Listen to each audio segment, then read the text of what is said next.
Kurniakanlah dapat melihat wajah mulia Nabi Muhammad di dalam mimpi walau sesaat, agar rindu kami terubat.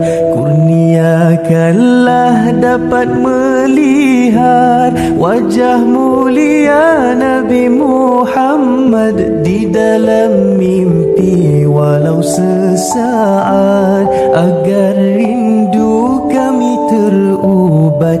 Jejakkanlah kaki kami ke bumi berkat tanah suci, agar dapat ziarah Nabi, beribadah di taman syurgawi. Marhaba